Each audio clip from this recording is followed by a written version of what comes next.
Hello friends, welcome to another online session of Smita classes.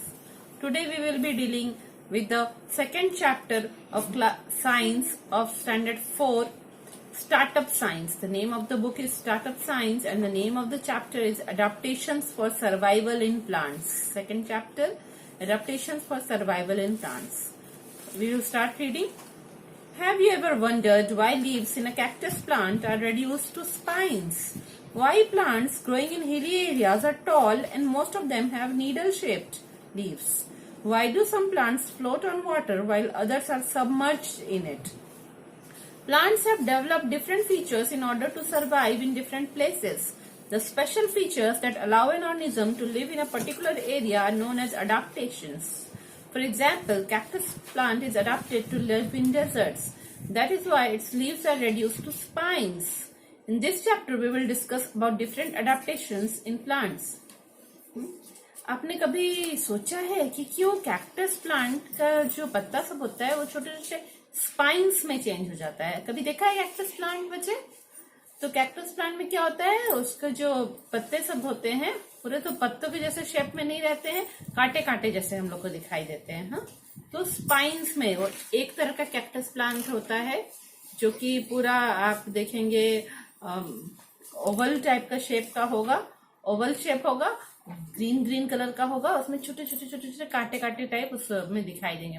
मोटा thick green colour का होगा क्योंकि लगेगा लीव्स है पर वो लीव्स जैसा होता नहीं है, उनमें छोटे छोटे कांटे दिखाई नहीं देंगे. इसका मतलब उसका लीव्स किस में चेंज हो रहा है? स्पाइन्स में चेंज हो जा रहा है. जबकि जो प्लांट्स जो हिली एरिया में होते हैं, पहाड़ों के एरिया में होते हैं, वो बहुत लंबे लंबे वो प्लांट्स होते हैं. हाँ, और उनका लीव्स जो होता है नीडल शेप्ड लीव्स होते हैं, एकदम पतला पतला नीडल के शेप का लीव्स होता है. जबकि हमने देखा है कि कुछ प्लांट्स पानी में फ्लोट करते हैं, हाँ, ऊपर तैरते रहते हैं, और कुछ कुछ सबमर्ज्ड होते हैं, मतलब आधे पानी में डूबे हुए रहते हैं, आधे बाहर रहते हैं. प्लांट्स का अलग अलग फीचर्स होता है ताकि वो अलग अलग जगहों पे जी सके, सरवाइव कर सके. ये जो स्पेशल फीचर्स किसी भी ऑर्गेनिज्म में होता है ताकि वो एक पर्टिकुलर एरिया में जी सके, हाँ, उसको कहते हैं अडाप्टेशंस. हर एक ऑर्गेनिज्म में कुछ कुछ स्पेशल फीचर होता है ताकि वो पर्टिकुलर एरिया में सरवाइव कर सके, उसी को अडाप्टेशन कहते हैं. जैसे कि कैक्टस प्लांट जो है वो डेजर्ट्स में रहने के लिए अडॉप्टेड है ना. आजकल हम लोग यहाँ भी लाके लगा दे रहे हैं पर एक्चुअली उसका राइट प्लेस कहाँ है? डेजर्ट में है. वहां का हॉट एंड ड्राई क्लाइमेट में, लेस वाटर में वो वहां पे सरवाइव करता है. इसीलिए उसका लीव्स जो है स्पाइन्स में रिड्यूस हो जाता है. क्यों? ताकि वाटर लॉस कम हो उसके लीव्स से. इस चैप्टर में हम लोग डिस्कस करेंगे कि प्लांट्स में कैसे कैसे अडॉप्टेशंस होते हैं. Habitats of plants. The region where a living thing lives or grows naturally is called its habitat. Plants differ greatly in their habitats and can be divided into two types on this basis: terrestrial plants and aquatic plants.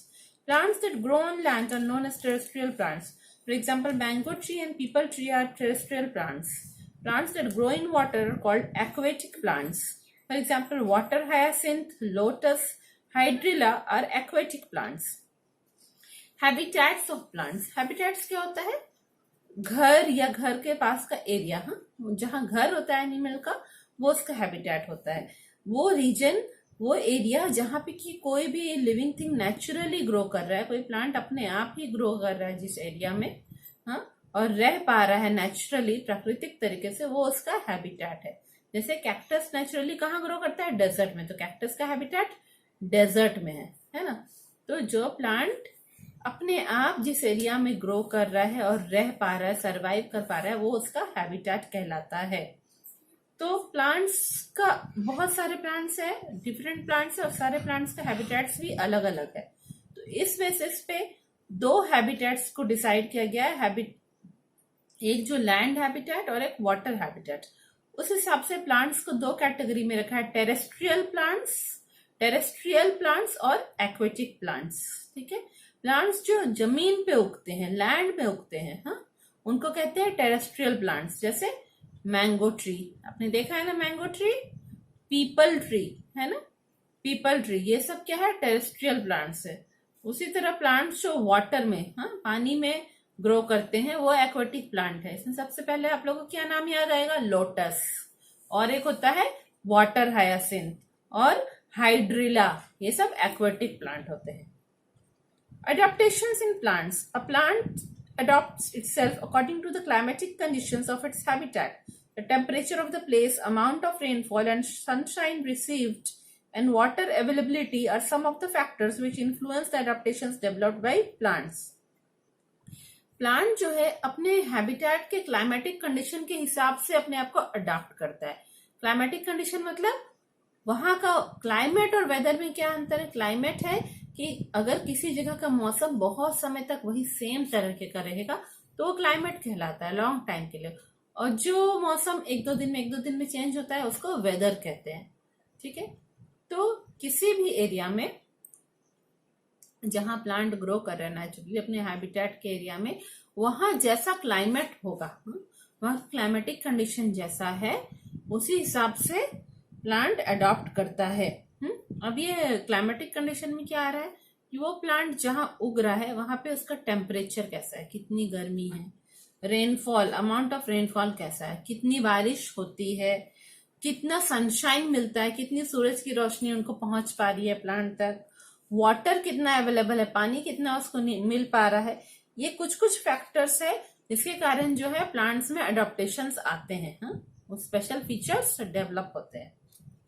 Terrestrial plants. Terrestrial plants can be further divided into different types based on their adaptations to suit the particular area in which they grow.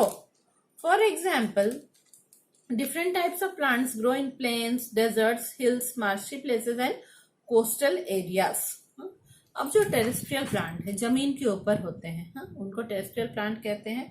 उसको फिर हम लोग अलग अलग category में divide कर सकते हैं। किस पे, उनमें कैसा स्पेशल फीचर है, वो लोग क्या एडाप्टेशन उनमें आया है ताकि वो एक पर्टिकुलर तरह के एरिया में सरवाइव कर सक रहे हैं, जिस एरिया में वो ग्रो कर रहे हैं। लैंड में भी तो बहुत वेराइटी एरिया है ना, ऐसे क्या है, प्लेन एरिया है, प्लेन लैंड है, जहां डेजर्ट एरिया है, हिल्स है, मार्शी प्लेसेस है मतलब दलदल वाला जगह सब है, कोस्टल एरियाज है, समुद्र के साइड का एरियाज है। सारे एरिया के अलग अलग प्लांट में अलग अलग फीचर्स होता है। Plants adapted to grow in plains. In plains the climate is warm to hot in summer and cold in winter. The trees growing here have many branches. These trees shed their leaves in autumn and bear new leaves in spring. Mango, neem, peepal, shisham, etc. grow in plains. Trees which shed their leaves in autumn are known as deciduous trees. ठीक है, जो plain area में रहते हैं, plain area में जो plant grow करते हैं, कुछ कुछ हम लोग कह सकते हैं दिल्ली, उत्तर प्रदेश, मध्य प्रदेश, वो सब पूरा ही प्लेन एरिया है, पंजाब, हरियाणा, तो वो सब प्लेन एरिया में जो प्लांट्स ग्रो कर रहे हैं वहाँ का क्लाइमेट कैसा होता है, वहाँ बहुत गर्मी होती है, वार्म होता है और होल ईयर थोड़ा वार्म लगता है और समर में बहुत ही हॉट लगता है और विंटर में बहुत ही कोल्ड होता है। Summers are very hot and winters are cold. वहां पे जो पेड़ होते हैं उनकी बहुत शाखाएं होती है, बहुत ब्रांचेस होती हैं। और जब ऑटम सीजन आता है ना, विंटर के बाद वाला पतझड़ का सीजन आता है, ऑटम सीजन आता है, उस समय उनके ट्रीज क्या करते हैं, अपने पत्ते नीचे गिरा देते हैं, शेड देयर लीव्स, है ना, नीचे गिरा देते हैं। और जब स्प्रिंग आता है उस समय क्या करते हैं, स्प्रिंग सीजन में उनमें नए नए पत्ते आने शुरू हो जाते हैं। ऐसा हम लोग हमारे एरिया में भी थोड़ा देख पाते हैं इस तरह का ट्रीज। इसमें क्या है, मैंगो ट्री सबसे कॉमन है, मैंगो, नीम, पीपल, शीशम एटसेट्रा जो है ये सब प्लेन एरिया में होते हैं। जो ट्रीज जो है ऑटम में अपने पत्ते गिरा देते हैं उनको डेसिडुअस ट्रीज भी कहा जाता है। ठीक है, तो इन लोगों ने क्या है, ऐसे एरिया में उगने वाले प्लांट्स को क्या कह रहा है, प्लेन्स एरिया में उगने वाले प्लांट है जो कि ऑटम में लीव्स गिरा रहे हैं उनको डेसिडुअस ट्रीज कह रहे हैं। ठीक है, तो क्या हो रहा है इसमें, किस तरह का अडेप्टेशन हम लोग बोल सकते हैं कि जैसे ही मौसम क्लाइमेट उनको फेवरेबल नहीं हुआ, ऑटम आया उन्होंने अपने पत्ते गिरा दिए, जैसे स्प्रिंग आया नए पत्ते आने लगे, तो जैसे क्लाइमेट है उस क्लाइमेट के हिसाब से उन्होंने अपने आप को अडॉप्ट कर लिया है। Plants adopted to grow in deserts. Plants like cactus, date palm and prickly pears grow in desert. As we know that water is scarce in desert, These plants are adapted to survive with least amount of water. In such plants, the leaves are either reduced to spines or are absent. The stem is green and performs photosynthesis and also stores food and water for the plant. Such plants have long root system that go deep into the ground to absorb water. ठीक है, अब जो desert में, रेगिस्तान वाले area में उगने वाले प्लांट का क्या अडॉप्टेशन है? पहले कैसे प्लांट उगते हैं रेगिस्तान वाले एरिया में? कैक्टस होता है, डेट पाम होता है और प्रिकली पियर, कांटे वाले प्लांट्स भी वहां पे होते हैं डेजर्ट में। ठीक है, हम लोग जानते हैं कि डेजर्ट में क्या होता है, पानी कम रहता है, तो वैसे मौसम में प्लांट्स ऐसे अडॉप्टेड होते हैं कि कम से कम पानी में भी वो सरवाइव कर सके। ठीक है, तो उसमें क्या होता है, उनका लीव्स चेंज हो जाता है, किसमें? स्पाइन्स में हो जाता है। हाँ, स्पाइन्स में चेंज हो जाता है या टोटली लीव्स रहता ही नहीं है, सिर्फ स्टेम रहता है। स्टेम उनका ग्रीन कलर का होता है और वो स्टेम ही फोटोसिंथेसिस करता है। अगर लीव्स एब्सेंट है तो फोटोसिंथेसिस प्रोसेस कौन कर रहा है? स्टेम कर रहा है, और स्टेम में ही फूड और वाटर स्टोर होके रहता है प्लांट के लिए। ठीक है, स्टेम में फूड और वाटर स्टोर होके रहता है ताकि जब भी पानी की बहुत कमी है वहां पे, तो जब भी प्लांट को पानी की जरूरत होगी तो उसी स्टेम से वो लोग लेगा। ये ऐसे प्लांट्स का क्या होता है, रूट सिस्टम बहुत लंबा होता है, बहुत लंबे लंबे उनके रूट्स होते हैं जो कि जमीन में बहुत नीचे तक जाएंगे और जमीन के नीचे से पानी एब्जॉर्ब करके ला पाएंगे। रूट सिस्टम लॉन्ग होता है उनका। Plants adapted to grow on hills. Trees like fir, pine and cedar grow in hilly areas and on mountains. The climate in such places is cold and snowfall is frequent. Therefore, the trees are tall, straight and conical to allow snow to slide down easily. Their leaves are waxy and needle-like so that they lose minimum amount of water and shed snow without difficulty. Some trees like spruce, fir, pine do not shed their leaves all during the year. Such trees are called evergreen trees. ठीक है, अब जो पहाड़ी area में plant अपने आप को adopt कर रहे हैं, एग्जाम्पल क्या है? फर, पाइन, सेडार, ये सब हिली एरिया में, पहाड़ में, छोटे छोटे पहाड़ और बड़े बड़े पर्वत में होते हैं। उस जगह पे क्या होता है, वहां पे मौसम बहुत ठंडा होता है और अक्सर स्नोफॉल होता रहता है, इसीलिए इनके ट्रीज क्या होता है, बहुत ही लंबा लंबा और स्ट्रेट ट्रीज रहता है और कैसे कॉनिकल शेप करता है। कोन क्या होता है? अगर आप जो आइसक्रीम कोन खाते हैं, समझते हैं ना कोन का क्या शेप होता है, तो ऐसे ही ये सब उल्टे कोन के जैसे शेप में रहते हैं। तो कोन के शेप में रहने से क्या होता है, जैसे ही ऊपर से बर्फ स्लाइड होके नीचे आराम से गिर जाएगा, उल्टा कोन के शेप में रहेगा। तो इनका लीव्स वैक्सी होता है, मतलब जैसे अगर हम किसी जगह पे वैक्स लगा दे, मोम लगा दे, तो क्या होता है, स्लिप करता है उस पर कुछ पानी वानी डालने से। वैसे इनके पत्ते जो होते हैं, हिली एरियाज के ट्रीज के पत्ते, वो वैक्सी होते हैं, जिसमें अगर स्नो गिरे तो स्लिप कर जाए, और नीडल लाइक होते हैं, बहुत ही सुई जैसे पतले पतले पत्ते होते हैं, ताकि उसमें से वाटर ज्यादा वो लूज नहीं कर जाए एनवायरमेंट में। हाँ, वाटर लीव्स से ज्यादा वाटर एनवायरमेंट में चले नहीं जाए और स्नो भी आसानी से गिर जाए उनमें से। ठीक है, अब पहाड़ी एरिया में भी कुछ तो ट्रीज होते हैं जिनके ये पत्ते झड़ ही जाते हैं, जैसे एप्पल ट्रीज होते हैं, वो सबके पत्ते झड़ जाते हैं। पर कुछ कुछ ट्रीज ऐसे होते हैं जो पूरे साल तक जिनके पत्ते नहीं झड़ते हैं, जैसे कि स्प्रूस, फर, पाइन। तो जब अगर पूरे साल उनके पत्ते नहीं झड़े तो उनको क्या कहेंगे? एवरग्रीन ट्रीज कहेंगे। जिनके झड़ रहते हैं उनको क्या कह रहे थे हम लोग? डेसिडुअस ट्रीज प्लेन एरिया में। और इधर हिली एरिया में जिनके नहीं झड़ रहे हैं पत्ते, उनको क्या कह रहे हैं? एवरग्रीन ट्रीज कह रहे हैं। Plants adapted to grow in marshy places. Mangrove tree is the most common example for plant growing in marshy areas. These are the areas where soil is clayey and very sticky due to high water content. The roots of plants growing in such areas do not get sufficient air.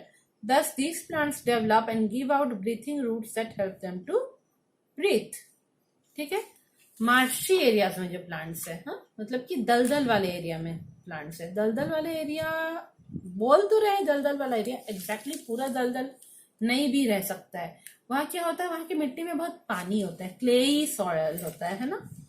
Clayey soil होता है, जो मिट्टी होता है वो गीला गीला मिट्टी जैसा रहता है, उसमें पानी बहुत ज्यादा रहता है वहां का।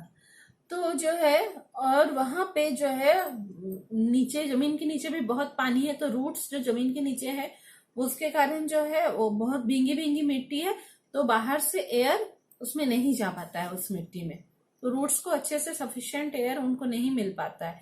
इसीलिए क्या कहते हैं, रूट्स जमीन के नीचे से बाहर बाहर की तरफ आ जाते हैं, ताकि उनमें से कुछ रूट्स जमीन के नीचे रहेंगे और कुछ बाहर आ जाते हैं, ताकि प्लांट सांस ले सके, बाहर का हवा को वो एब्जॉर्ब कर सके और वो सांस ले सके। इसलिए वो ऐसे रूट्स को क्या कहते हैं, ब्रीथिंग रूट्स कहते हैं। तो मार्शी प्लेसेस में जो ट्री होता है उसका सबसे कॉमन एग्जाम्पल क्या है, मैनग्रोव ट्री। मैनग्रोव ट्री उनको कहते हैं। Plants adapted to grow in coastal areas. Coastal areas have hot and wet climate. Trees growing in these areas are adapted to grow in the presence of salty water. They have plenty of leaves and do not shed their leaves throughout the year. Plants like coconut, teak and rubber grow well here. Coastal areas क्या होता है, समुद्र के पास का area. समुद्र के पास के area में हम लोग क्या देखते हैं, ज्यादातर बारिश अक्सर होती रहती है ना, वेट रहता है और हॉट रहता है, बहुत ही गर्मी भी लगती है। तो ये सब और समुद्र के पास वाले एरिया में कैसा मिलता है, सॉल्टी वाटर मिलता है, नमकीन पानी मिलता है ना। बहुत जगह आप घूमने जाएंगे और समुद्र के पास के होटल्स में आप ठहरेंगे तो उस होटल में जो टैप्स में वाटर आ रहा है वो भी आपको सॉल्टी सॉल्टी टेस्ट आता है। ठीक है, तो ये सब एरियाज में जो ट्री ग्रो कर रहे हैं वो सब क्या होता है, सॉल्टी एरिया के प्रेजेंस में, वो सब एरिया में जो है सॉल्टी वाटर रहता है और हॉट एंड वेट क्लाइमेट रहता है।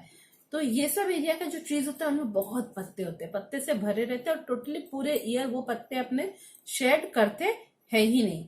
कैसे कैसे ट्रीज रहेंगे, कोकोनट ट्री रहेंगे, टिक रहेंगे जिसके फर्नीचर बनाया जाता है, टिक ट्रीज रहते हैं, और रबर ट्रीज रहते हैं। ये सब अच्छे से ग्रो करते हैं वो सब एरिया में। अब आ जाते हैं एक्वेटिक प्लांट्स। एक्वेटिक प्लांट्स क्या है, जो वाटर में या तो फ्लोट कर रहे हैं या सबमर्ज्ड हैं, आधे डूबे हुए हैं। Aquatic plants have adapted themselves amazingly to survive in water. These plants can be further distinguished into three types: floating, fixed and underwater plants. Aquatic plants ने अपने आप को बहुत ही अच्छे तरीके से अडॉप्ट किया गया है ताकि वो पानी में जी सके।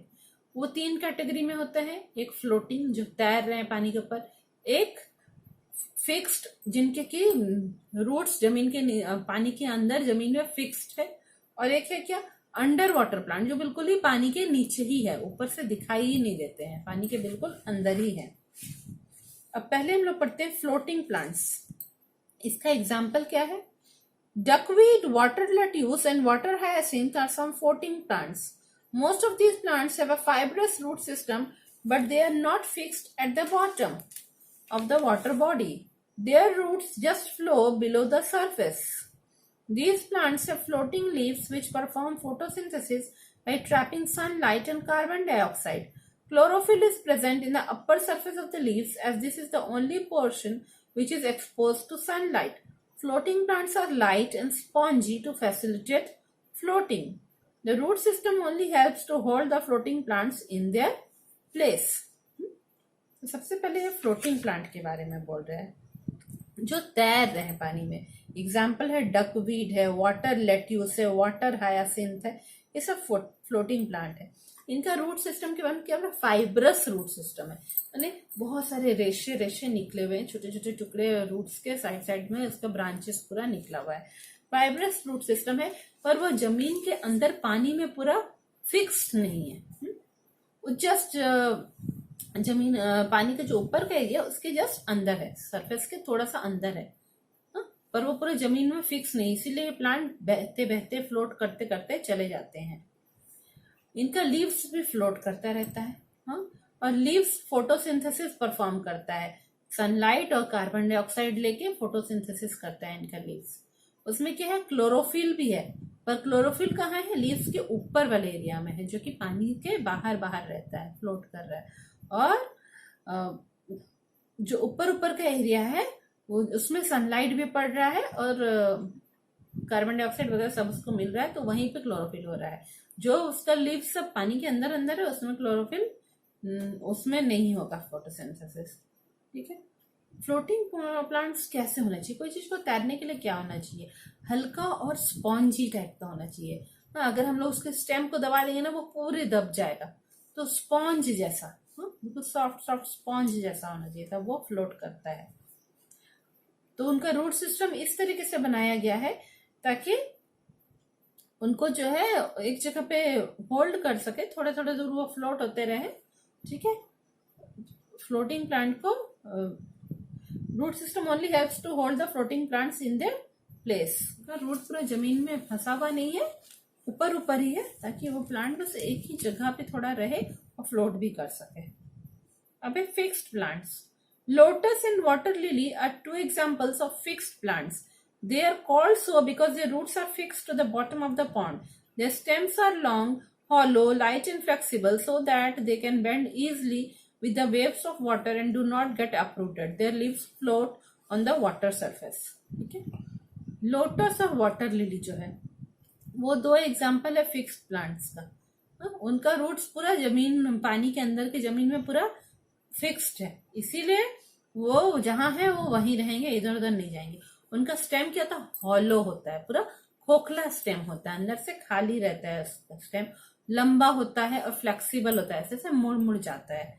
ठीक है। तो आसानी से वो बेंड हो जाएगा। जब जोर से हवा, पानी आएगा ना, पानी की लहर आई जोर से, तो ऐसे से वो मुड़ जाएगा, पर वो अपने ही जगह पे रहेगा, जमीन से उखड़ नहीं पाएगा। क्यों? क्योंकि जमीन में फिक्स्ड है उसका रूट सब। और ये बस जो है, ये लोटस प्लांट और वाटर लिली के पत्ते खाली ऊपर फ्लोट करते रहेंगे, पर प्लांट अपने ही जगह पे रहेगा। अब है under water plants. Plants like hydrilla, pondweed and tape grass are some under water plants.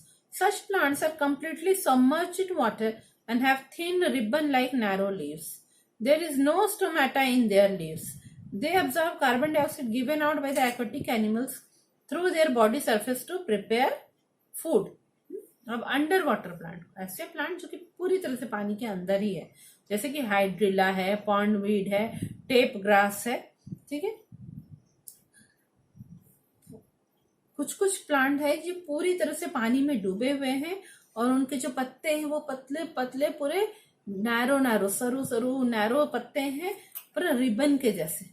जैसे ऐसे एक पतला सा सैटिन का रिबन को हम लोग ऐसे हिला देंगे तो वैसे रिबन के जैसे हैं। उनके लीव्स में स्टोमेटा नहीं होता है, छोटे छोटे जो पोर्स होते हैं वो उनके लीव्स में नहीं होते हैं। और तब अगर स्टोमेटा नहीं होगा तो वो कार्बन डाइऑक्साइड कहाँ से लेगा?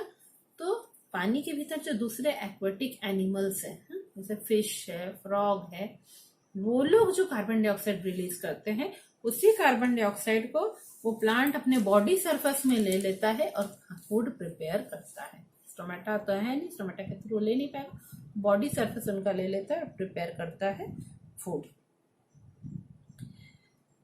Some non-green plants. Have you seen a mushroom plant? If no, then ask your mother to show it to you. Mushroom, molds and beach drops are non-green plants that lack chlorophyll.